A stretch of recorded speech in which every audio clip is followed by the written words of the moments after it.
في الأسبوع الأول وضحنا إزاي بنجهز الأدوات الأساسية بتاعتنا عشان نعرف جوجل بموقعنا ونقدر نتابع أدائه. في الأسبوع التاني بقى اتكلمنا عن أهمية الكلمات المفتاحية وإزاي تعمل بحث قوي عشان تلاقي الكلمات اللي هتجيب لك عملاء مهتمين. طب أنا لو عملت كل ده ولسه شايف إن الموقع بتاعي مش بيظهر في البحث أو مش بيجيب نتائج كويسة، هنا بقى في خطوة مهمة جدا فايتاك. تعال أقول لك عليها: التكنيكال اس اي او التحسين التقني للموقع بتاعك. تخيل معايا ان انت ليك شركة ليها مشروعات كتير، واخد مقر في مكان كويس، عامل تشطيبات حلوة جدا، ديكورات تحفة، بس الشارع اللي بيوصل للمقر بتاعك مكسر مش آمن. يا ترى العملاء هيعرفوا يوصلوا لك ولا لا؟ كذلك بقى العميل ممكن يدخل الموقع ما يعرفش يوصل للمنطقة اللي عايز يشتري فيها، ممكن يدخل الموقع يلاقي الموقع أساسا فيه صفحات كتير غير موجودة، ممكن يدخل الموقع يلاقي الموقع بيحمل في 10 15 ثانية، ما بيفتحش بسهولة، ممكن يفتح الموقع يلاقيه مش متجاوب مع الموبايل، مش قادر يتصفحه من على الموبايل بتاعه. ده بقى ببساطة كان المثال بتاعنا. عندك موقع صارف عليه 200,000 300,000 في مشاريع جبارة، بس للأسف في تكنيكال اس اي او هو اللي منعك من الظهور في محركات البحث. في الأسبوع الثالث هنتعرف مع بعض على أهم 7 حاجات أساسيين لازم يبقوا موجودين في الموقع عندك عشان تطمن على التكنيكال اس اي او. أول أداة عندنا هي أداة فحص الروابط في جوجل. دي بقى أداة مجانية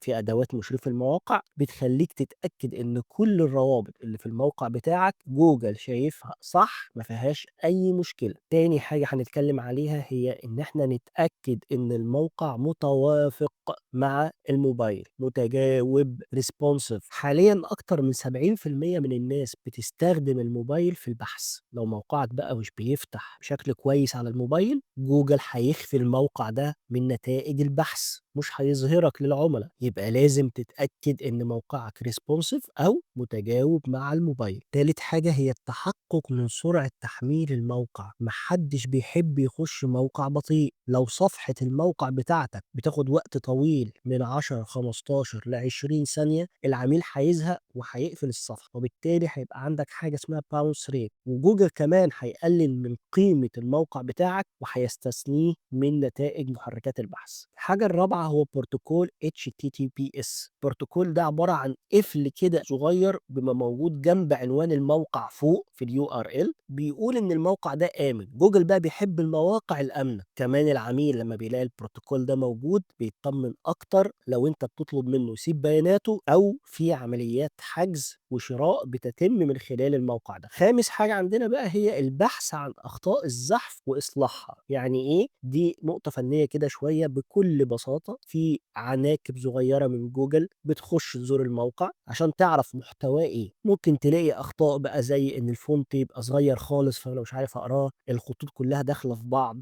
الصور مش موجوده. لو لقيت بقى الاخطاء دي بتمنع ظهورك لغايه ما تصلح انت الاخطاء دي. سادس حاجه هي تحديد واصلاح الروابط المعطله. يعني ايه؟ لو عندك في الموقع بتاعك روابط بتودي لصفحات مش موجوده، كل ما العميل يضغط على صفحه مشروع يقول له الصفحه دي مش موجوده، يديله رساله خطأ 404. ده بقى بيضر بموقعك جدا عند جوجل. لازم تصلح الروابط المكسوره دي وهنعرفك الكلام ده هيتم ازاي. اخر حاجه عندنا هي اضافه البيانات المنظمه او السكيما، بيقولوا عليها سكيما. دي بقى اداه متقدمه شويه بس مهمه قوي. هي عباره عن اكواد معينه بتساعد جوجل يفهم محتوى المشروع بتاعك بشكل ادق.